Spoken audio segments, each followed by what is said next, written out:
Mardi 22 octobre 2024, bonsoir et bienvenue dans le 19h45 de la télévision Labari.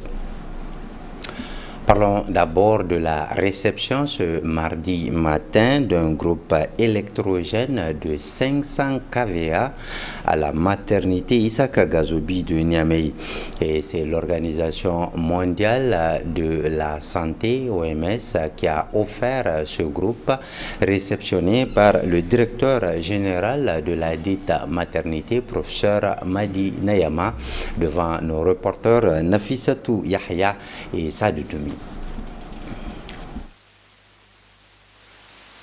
Environ 50 millions de francs CFA, c'est la valeur de ce groupe électrogène insonorisé de marque Genstar d'une puissance de 500 kVA, gracieusement offert par l'Organisation mondiale de la santé OMS à la maternité Isaka Gazobi de Niamey. Occasion pour le premier responsable de cette formation sanitaire de saluer l'effort de tous ceux qui ont contribué à l'acquisition de cet important joyau qui va sans nul doute améliorer les conditions de travail du personnel et de prise en charge des patients à la maternité.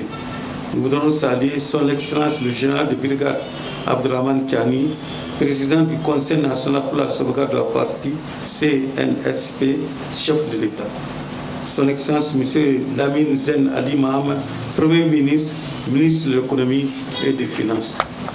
Son Excellence Dr Garba Hakimi, médecin colonel-major, ministre de la Santé publique, de la promotion de la population et des affaires sociales, ainsi que l'ensemble de son personnel du département ministériel. Nous voudrons saluer l'ensemble des personnels de la maternité Issa Gazobi pour les actions en direction de la mère et l'enfant.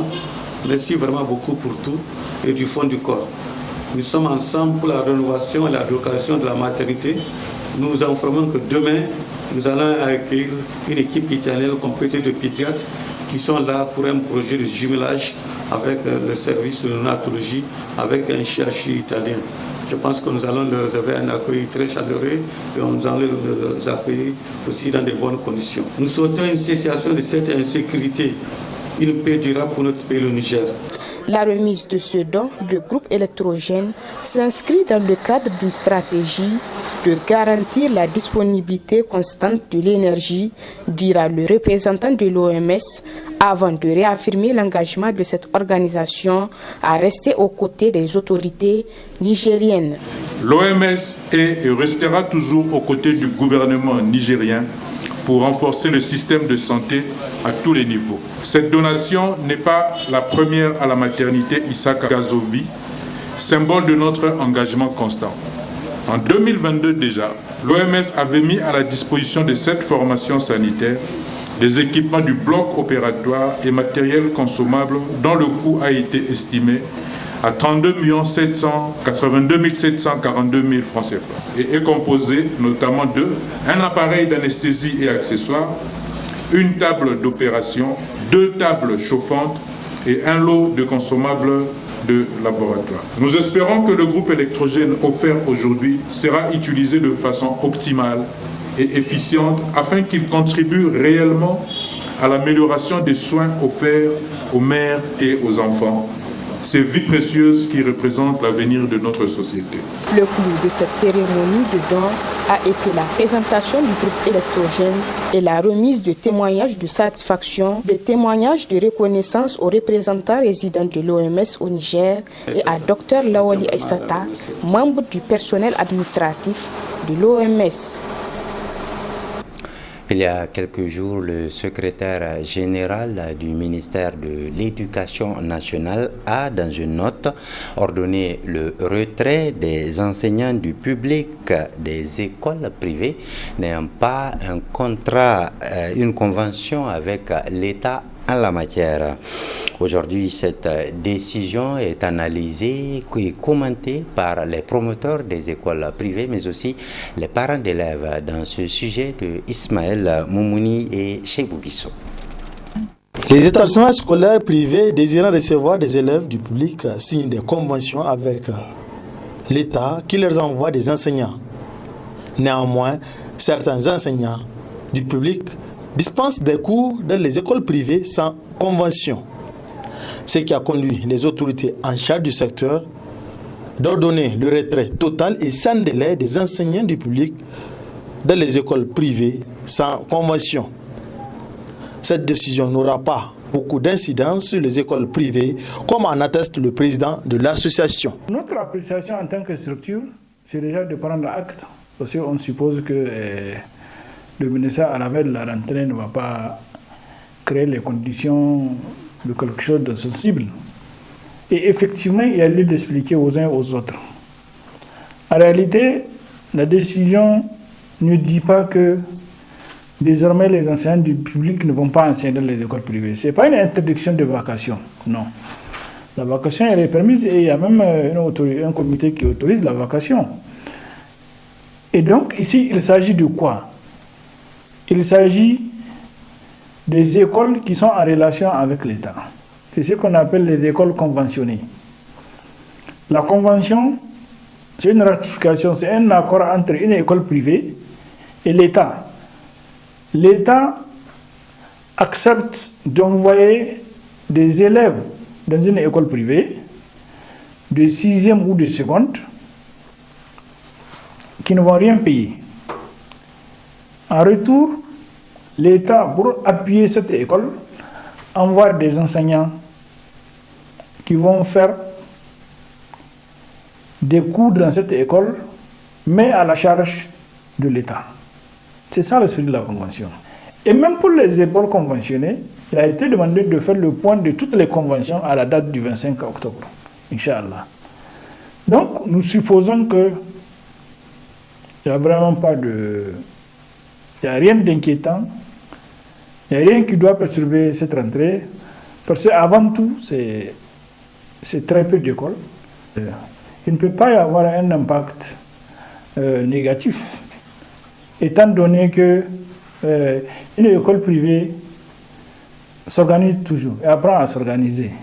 La décision du ministère de l'Éducation nationale est appréciée par les parents d'élèves et étudiants à travers le président de l'association.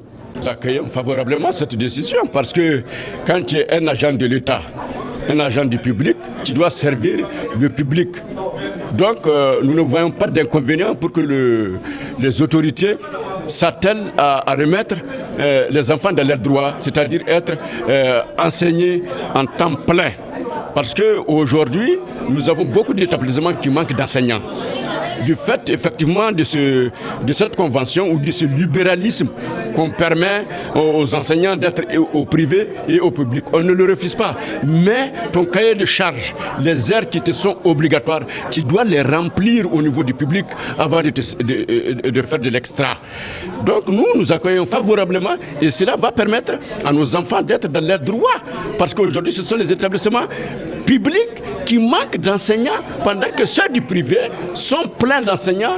Et je ne suis pas contre le privé, mais ce n'est pas normal. Or, à 80%, 90%, ces enseignants du privé-là donnent cours au public. Et comment, pendant que le public, tu es salarié de l'État, tu vas être plus regardant du côté du privé que du côté du public. Le CNSP est arrivé pour changer tout.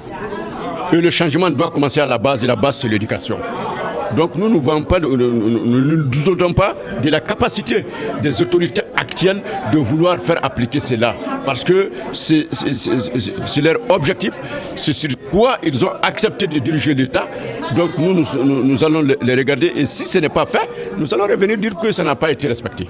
Cette décision des autorités qui intervient à quelques jours de la rentrée scolaire 2024-2025 permettra aux autorités de voir clair dans cette question qui a fait beaucoup couler d'encre et de salive, et cela depuis des années.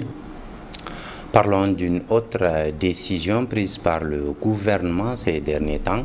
Il s'agit de l'interdiction d'exporter des céréales des frontières nigériennes, sauf pour ce qui concerne les pays de la Confédération Alliance des États du Sahel, AES. Là, c'est une mesure annoncée par un communiqué du secrétariat général du gouvernement et saluée par beaucoup de Nigériens. Hassan Saleh Mustafa. Les autorités nigériennes, plus que jamais déterminées à créer toutes les conditions pour une souveraineté alimentaire au Niger. En effet, dans un communiqué en date du 16 octobre 2024 du secrétariat général du gouvernement, les autorités ont strictement interdit l'exportation de certaines céréales comme le riz paddy, le riz blanchi, le mil, le sorgho, le niébé ou encore le maïs. Cette décision a été prise dans le souci de protéger l'approvisionnement du marché intérieur afin de rendre accessibles les denrées de grande consommation sur les marchés, précise le communiqué.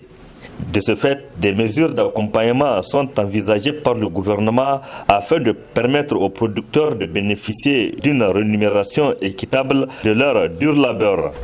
Pour ce faire, le Conseil national pour la sauvegarde de la patrie, le CNSP, a d'ores et déjà donné des instructions au ministre du Commerce, aux gouverneurs des régions, aux préfets et aux administrateurs délégués des communes et des villes du Niger, chacun à ce qui le concerne, de veiller au respect strict de cette mesure, précise le communiqué.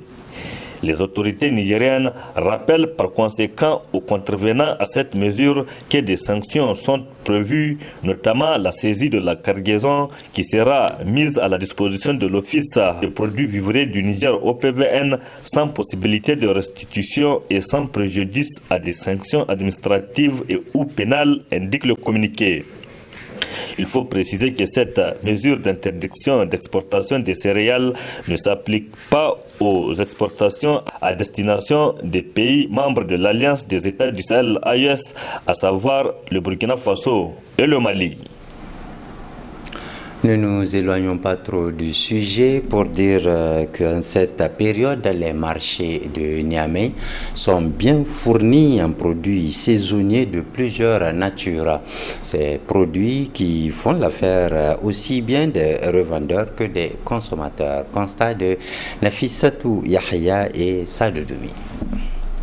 Visible sur presque tous les marchés et provenant pour la plupart du marché Katako de Niamey, les produits dits de saison comme le onzou ou le haricot vert sont produits au Niger. Disponibles en grande quantité du fait de la générosité de la campagne agricole cette année, ces produits sont revendus par les jeunes à Niamey.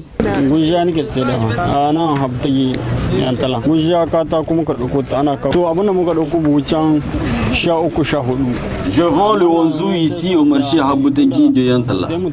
Nous l'achetons au marché Katako pour ensuite le revendre. Nous prenons le sac à 13 000 francs, deux fois à 14 000 francs. Nous revendons la tasse 400 francs. Nous arrivons à tirer notre épingle du jeu.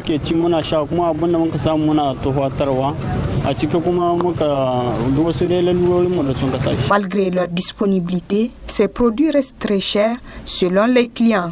Ces produits-là, c'est des bons produits qui sont bons pour la santé.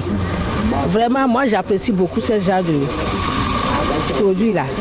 Parfois, il y a les saisons qu'on ne les trouve pas, mais parfois on les trouve.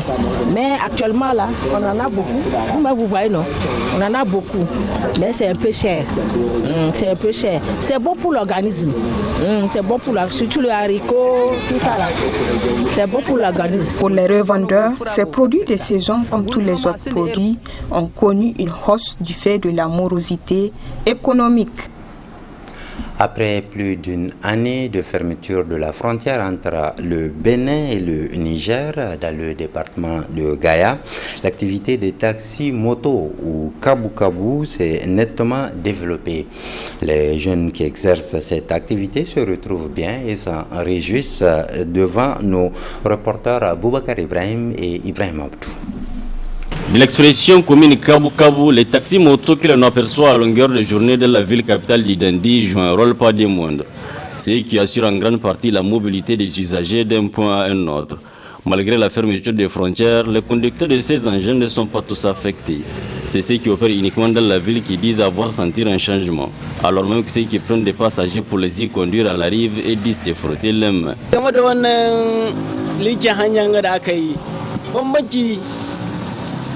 Biuna lallai waɗansu bangare mutanen da suke aiki bisa kan gabu suna samun dokan fasinja zuwa bakin ruwa su alhamdulillah En lien avec la fermeture de la frontière, la différence constatée se ressent à deux niveaux. Les conducteurs qui prennent des passagers pour le bord de la rive et se retrouvent très bien. Mais nous autres qui opérons dans la ville, nos chiffres d'affaires ont baissé.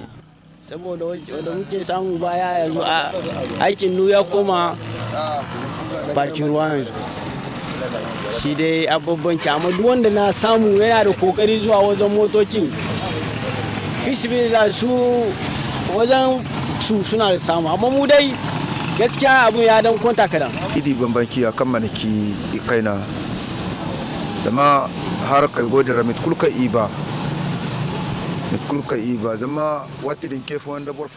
Il y a vraiment une différence, pas des moindres. Nous nous retrouvons très bien avec cette nouvelle tendance. Avant, nous avons même du mal à répondre à nos besoins.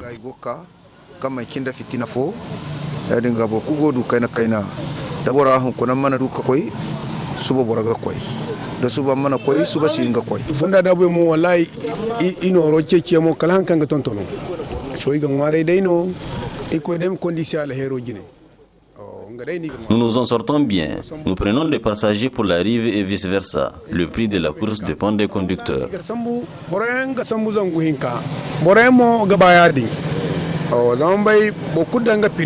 À rappeler ainsi qu'aussi élémentaire que l'activité puisse paraître, elle assure à pas mal de ceux qui l'exercent de quoi subvenir à leurs besoins.